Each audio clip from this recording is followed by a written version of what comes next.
ಬಿಟ್ಟಿದ್ರಪ್ಪ match. ಅವ್ರ ಸ್ಟೇಡಿಯಮಲ್ಲಿ souls ಬಂದಿದ್ವಿ, ನಮ್ಮ ಸ್ಟೇಡಿಯಮಲ್ಲಿ ಮತ್ತೆ 4ನೇ ಸೋಲಾಗುತ್ತೆ ಅನ್ನೋ ನೋವಿತ್ತು. ಬಟ್ ಯಶ್ ದಯಾಳ್ ಅವರು ಕಮಾಲ್ ಮಾಡಿದ್ರು. ಇದ್ರ ಬಗ್ಗೆ ಏನಂತೀರಿ? ಯಶ್ ದಯಾಳ್ ಅವರು ತುಂಬ ರೋಮಾಂಚಕರವಾಗಿ ಚೆನ್ನಾಗಿ ಆಡಿದ್ರು. ಒಳ್ಳೆ ರೀತಿಯಲ್ಲಿ ಬೌಲಿಂಗ್ ಸ್ಲೋ ಬಾಲ್ಸ್ ಹಾಕಿದ್ರು. ಒಂದೇ ಒಂದು ನೋ ಬಾಲ್ ಬಿಟ್ಟರೆ ಮಿಕ್ಕಿದೆಲ್ಲದು ಸ್ಲೋ ಬಾಲ್ಸು ಟ್ಯಾಕಲ್ ಮಾಡೋ ಥರ ಇತ್ತು. 6 ಹೊಡೆಯೋ ಥರ ಬಾಲ್ಸ್ ಇರಲಿಲ್ಲ. ನಿಜ ಹೇಳ್ಬೇಕಾದ್ರೆ 6 ಓವರ್ ಹಿಂದೆ ಜನ ಟಿಕೆಟ್ ವಾಪಸ್ ಕೊಟ್ಟು ನಮ್ಮ RCB ಟಿ ಶರ್ಟ್ ಬಿಚ್ಚಿ ಹೊರಗೆ ಹೋಗ್ತಾಯಿದ್ರು. 6 ಓವರ್ ಇತ್ತು, RCB ಸೋಲ್ತಾ ಇದೆ ಅಂತ ನನಗೆ ಹೇಳ್ಬಿಟ್ಟು ಹೋದ್ರು. ನಾನು ಹೊರಗಿದ್ದೆ. But you have to lot of hope. ಅವ್ರಿಗೆ ಎಷ್ಟೋ ಜನ ಹೋಪ್ ಇಲ್ಲದೆ ಹೊರಗೆ ಹೋದ್ರು ನಮ್ಮ RCB ಅವರು.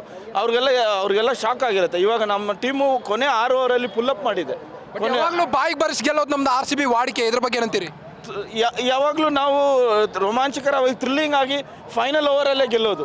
ಫೈನಲ್ ಓವರಲ್ಲಿ ಇವಾಗ ಅವ್ರಿಗೆ ಶಾಕಿಂಗ್, ಅವ್ರ ಕ್ರೌಡು ಇದ್ದರು. ಅವರೆಲ್ಲ ಇಲ್ಲಿ ಜಂಪ್ ಮಾಡಿಕೊಂಡು ನಾವು ಗೆಲ್ತೀವಿ ಅಂತ ಇದ್ರು. ಅವರು 6 ಹೊಡೆದ ಮೇಲೆ ಆ ಒಂದು ಡಾಟ್ ಬಾಲ್ ಮಾಡಿದ್ರಲ್ಲ, dot ball single, last 3 balls ಇರುವಾಗ ಹೆಂಗೆ ಟ್ಯಾಕಲ್ ಮಾಡಿದ್ರು ಅದೇ ಮೇನ್.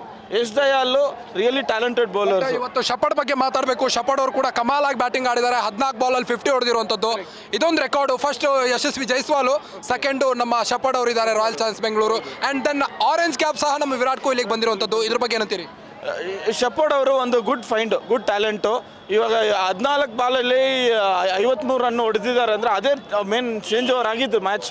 ಎಲ್ಲೂ 100-150ಗೆ ಒದ್ದಾಡ್ತಾ ಇತ್ತು ನಮ್ಮ RCB. ಅವ್ರು ಬಂದು ಹೊಡೆದ್ರು. ಅವ್ರು ಹೊಡೆದಿದ್ದಕ್ಕೆ ಇವಾಗ ಅವ್ರಿಗೆ ಮ್ಯಾನ್ ಆಫ್ ದ ಮ್ಯಾಚ್ ಸಿಕ್ತು. ಅವರಿಂದನೇ ನಾವು ಗೆದ್ದಿದ್ದು. ಮೇನ್ಲಿ ಹೇಳ್ಬೇಕಾದ್ರೆ ನಮ್ಮ ಬೌಲಿಂಗ್ ಅಷ್ಟೊಂದು ಸ್ಟ್ರಾಂಗ್ ಇಲ್ಲದೆ ಇದ್ರು ಶೆಪರ್ಡ್ದು ಲಾಸ್ಟ್ ಬಾಲ್ 6 ಎಲ್ಲ ಇತ್ತಲ್ಲ, ಅದು ತುಂಬ ಯೂಸ್ ಆಯಿತು. ಬಟ್ ಎಲ್ಲೋ ಒಂದು ಕಡೆ ಮಿಡಲ್ ಆರ್ಡರ್ ಈ ಸಾರಿ ಭಾಳ ಕೈ ಕೊಡ್ತಾ ಅಂತ. ದೇವದತ್ ಪಡಿಕಲ್ ಆಗಿರ್ಬೋದು, ಪಾಟೀದಾರ್ ಅವರಾಗಿರ್ಬೋದು, ತಿಲಕ್ ವರ್ಮಾ ಅವರಾಗಿರ್ಬೋದು, ಎಲ್ಲೋ ಒಂದು ಕಡೆ ಮಿಡ್ಲ್ ಆರ್ಡ್ರು ಮೊದಲು ಫಸ್ಟ್ ಓವರ್ಸ್ ಬೆತ್ತಲ್ ಮತ್ತು ಕೊಹ್ಲಿ ಅವರು ಚೆನ್ನಾಗಿ ಹೊಡಿತಾ ಇದ್ರು. ಅವ್ರು ಔಟ್ ಆದಮೇಲೆ ದೇವದತ್ ಪಡಿಕಲ್ಲು ಮತ್ತು ನಮ್ಮ ಕ್ಯಾಪ್ಟನ್ನು ಪಟ್ಟಿದಾರಲ್ಲ, ಮಿಡ್ಲ್ ಆರ್ಡರ್ ಸ್ವಲ್ಪ ಸ್ಟ್ರಾಂಗಾಗಿ ಜಿತೇಶ್ ಇವರು 4-5 ಜನ ಸರಿಯಾಗಿ ಆಡಲಿಲ್ಲ. ಲಾಸ್ಟಾಗಿ ಬಂದು ಶೆಪರ್ಡು ಬಾರಿಸಿದ್ರು ಅವರು ಮತ್ತು ಟಿಮ್ ಡೇವಿಡ್. ಇವರಿಂದಾನೇ ನಮಗೆ ಸ್ಕೋರ್ ಬಂತು. ಇವಾಗ ನಾವು ಗೆದ್ದಿದ್ದೀವಿ, ತುಂಬ ಸಂತೋಷ. ಇವಾಗ ನಮ್ಮ